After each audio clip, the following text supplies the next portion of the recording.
Adil Msharafi reçoit aujourd'hui Halil Harishi pour un deuxième épisode. La poésie n'est pas incompréhensible, elle est inexplicable, affirme Adil Msharafi. La création poétique chez ce poète fassi peut parfois sembler insaisissable.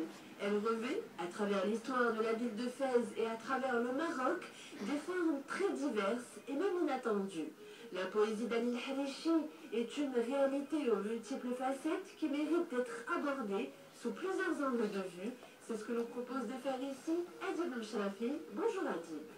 Bonjour Asma, bonjour à toutes, bonjour à tous, bienvenue sur Chaîne Inter et bienvenue sur votre chronique Dire Plus. Alors nous recevons, comme on vous l'a promis hier, donc c'était lundi, aujourd'hui mardi, M. Halil Harishi. Monsieur Halil Harishi, rebonjour, bonjour et rebonjour, et bienvenue sur Chaîne Inter.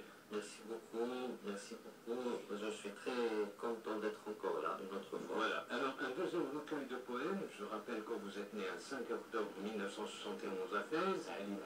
Vous êtes docteur vétérinaire, lauréat de l'Institut agronomique et vétérinaire en 1995. Vous êtes également titulaire d'une licence en droit public, d'un master en droit international. Mais ce qui est le plus intéressant aujourd'hui, c'est que vous êtes président fondateur du syndicat des vétérinaires sanitaires privés de Fès-Bourgogne de 2006 à 2011. Et vous travaillez en tant que consultant expert. Docteur Harishi, vous êtes vice-président du Conseil national de l'ordre des vétérinaires, et cela depuis 2013 et jusqu'à 2007. Votre mandat n'est pas encore terminé. Un autre recueil de poèmes, c'est Cavalcade des mouches et Édilivre.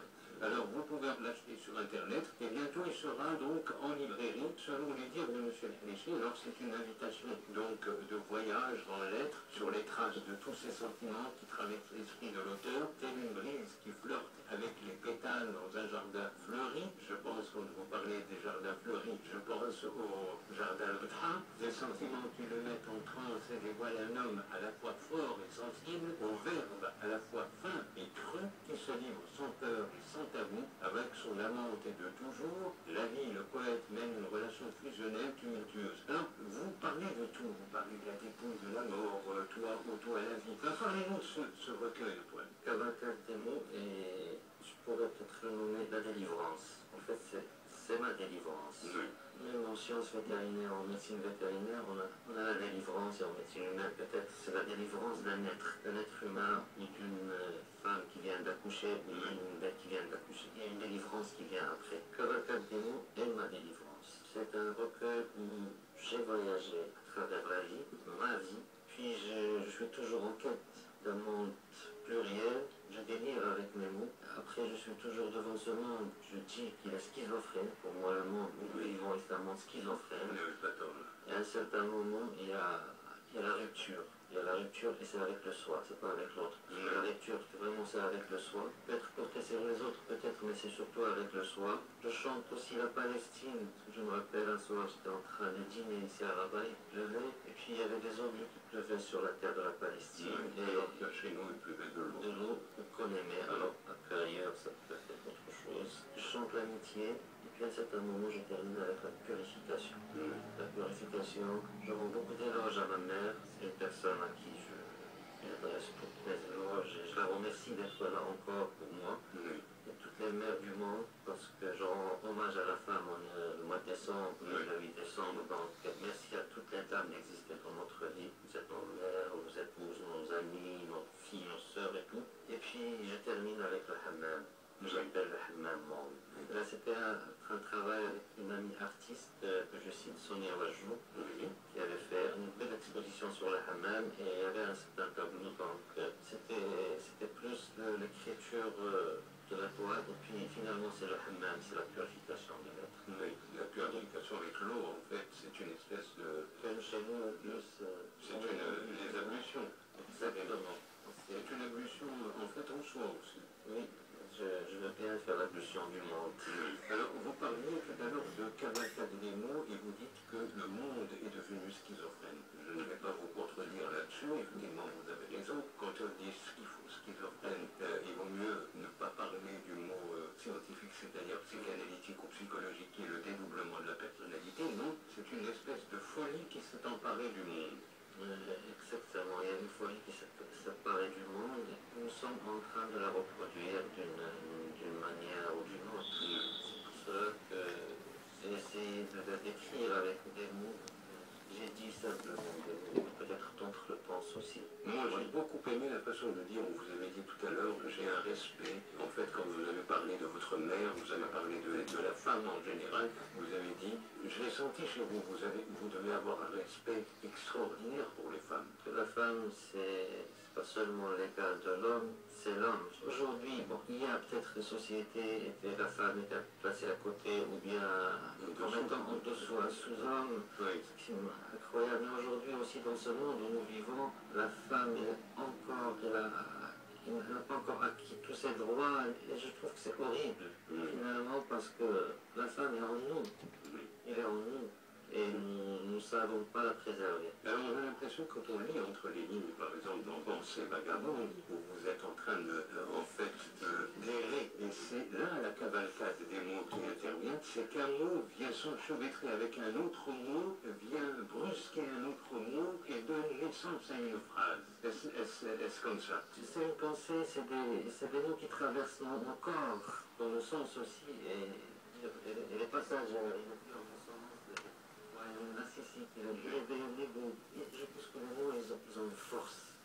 C'est là, on dit généralement la force des mots. Et la force des mots, quand il est à l'intérieur, quand il vient nous visiter, soit il nous secoue, soit il nous abat, soit à un certain moment, on essaie, comme j'ai dit au début, est une délivrance. Donc, transformer cette force et se délivrer par les mots, tel est peut-être cavalcade, entre les mots ou dans les mots. Alors moi j'aurais trouvé,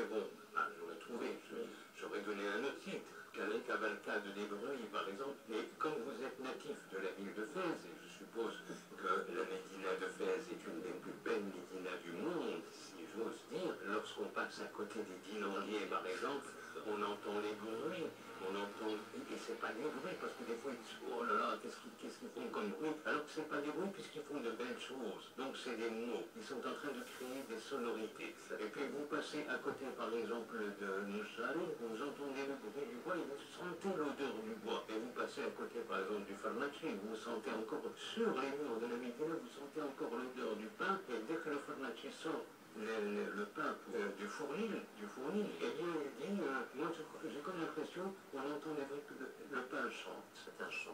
Ça parlait des sonorités de la Médina, Fès, tendance Médina, mais en général c'est ma Médina, que je connais, où je suis né et j'ai passé toute mon enfance. C'est des chants, c'est des sonorités. En plus que mes deux grands-pères étaient, que ce soit maternel ou paternel, artisans. Donc je suis un fils d'artisan, de tanneur, peut-être maternel, et par mon aussi, c'est-à-dire j'ai du côté de mon grand-père paternel. Donc je suis né et j'ai grandi dans cette médina. J'ai écouté ces chants, ces sons qui peut-être ont traversé dans des moments de silence. J'écoutais leurs chants qui se conjuguaient à la sonorité du silence, qui est très très belle. Parce que le silence, on l'écoute dans les jardins. Vous avez parlé de Tahadon. Dans des jardins, on écoute ce silence, où les oiseaux, exactement, qui chantent. Vous me parlez des tanneurs, vous me parlez de Barine, donc c'est magnifique. C'est que ces puits où il y a dans chaque puits, il y a une couleur, on a l'impression que c'est votre cavalcade des mots, c'est aussi une peinture, une espèce de fresque. J'espère avoir réussi à... Ah non, je trouve qu'il était voir cette fresque parce que... Non, je trouve c'est en comparaison à la toile de ce qui est cette médina et Alexis. Il est toujours, parce que à chaque fois je parle, je mets c'est-à-dire d'un peu plus haut, que ce soit du côté nord ou du côté sud, où j'écoute cette ville, j'écoute ces vies qui ont ces histoires. La Médina, elle a porté Maïmounine, il a porté Ben Orange, Ben Khaldoun, de grandes personnes, Ben Khatib, sache aussi, tous ces gens-là qui sont venus habiter cette ville et qui nous l'ont apporté aussi. Parce que finalement, la ville de Fès, les gens se trompent parfois en parlant d'une certaine, peut-être, je pense, personne n'est né, comme on dit, n'est né dans la fontaine de Moulay-Daïs. Tout le monde, personne qui est venue, lui a apporté quelque chose. Et c'est une certaine sonorité, et c'est ce qui fait peut-être cette fusion entre l'Andalousie, la Caïronie et la Mazia, parce que c'est une ville qui se compose de ces trois composantes. Peu importe, le Maroc, c'est un pays qui s'inscrit dans la pluralité, dans une dimension multiculturelle et qui fait cette beauté. Nous avons cette chance de naître dans cette patrie, dans cette nation, qui est tellement plurielle, tellement belle, avec tellement de couleurs, qu'à un certain moment, peut-être encore chose, c'est de pouvoir poser mon petit grain de couleur sur cette petite toile. Alors, vous dites, ce recueil célèbre savamment la mer et la mer qui est la mer nourricière et la mer qui est l'océan. En fait, c'est une espèce d'idée un peu psychanalytique. En fait, la terre, ce n'est pas elle qui est déréglée, ce sont les hommes qui sont déréglés. Voilà ce qui est beau.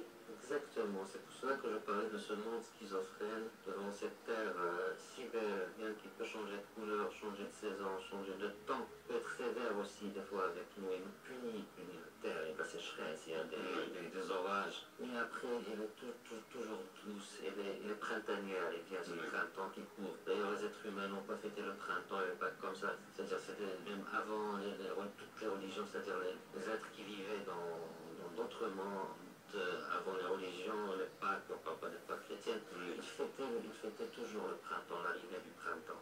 Parce que le printemps, c'est le renouveau, c'est le ressourcement, c'est cette recréation de l'être humain, de la terre, parce que finalement la terre est la nourricière. Cavalcade des mots, cette rage, parfois cette colère qui est en vous, on ne l'aperçoit pas en vous. Est-ce qu'elle est en vous ou est-ce que vous l'avez sublimée par l'écriture? Vous remettez cette phrase, oui, peut-être c'est l'écriture, cette rage, je l'intériorise peut-être à un certain moment et avec l'écriture, c'est des mots, c'est une jouissance pour moi, l'écriture est une jouissance, en fait. C'est un état de sublimation de l'esprit où je transe dans l'ailleurs, et ce corps, je reviens au corps, le corps, que ce soit la terre ou de l'homme, il porte beaucoup de choses en lui, il porte une mémoire. Et à un certain moment, il faut savoir l'apaiser, il faut savoir le calmer. Je ne fais d'arts martiaux, mais peut-être que je fais un travail sur moi. Et c'est beaucoup. je porte cette colère, exactement, je porte cette colère en moi, et je l'exprime beaucoup avec les mots.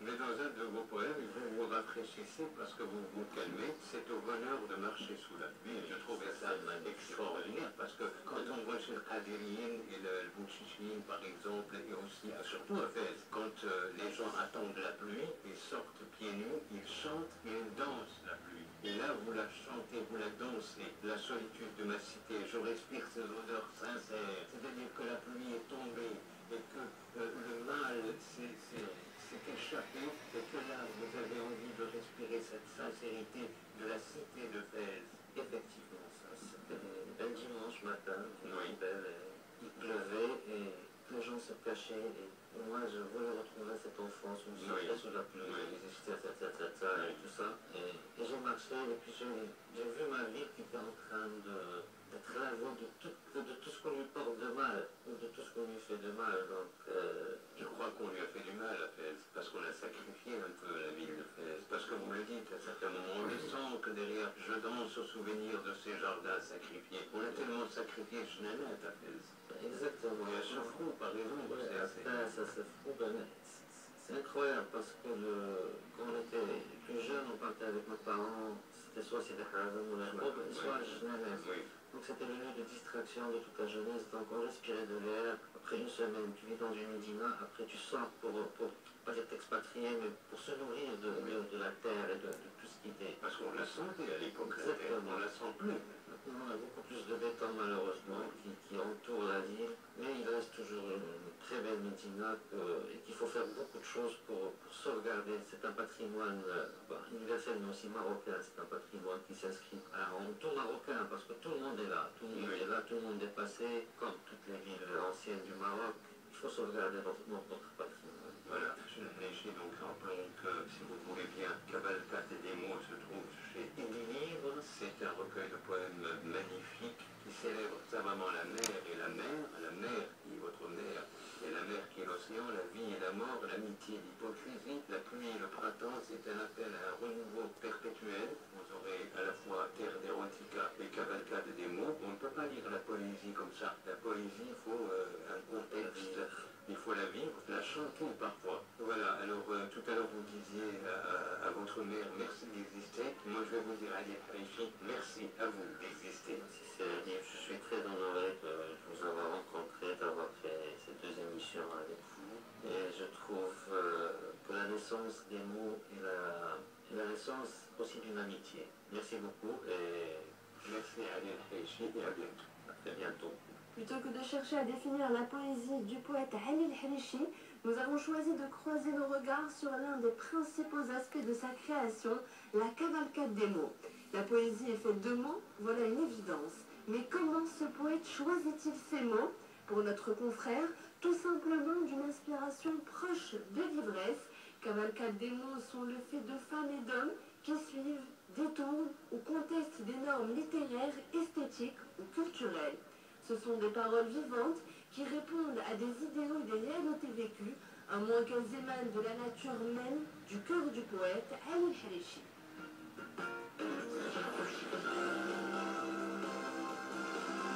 Family Mag, le magazine de la famille.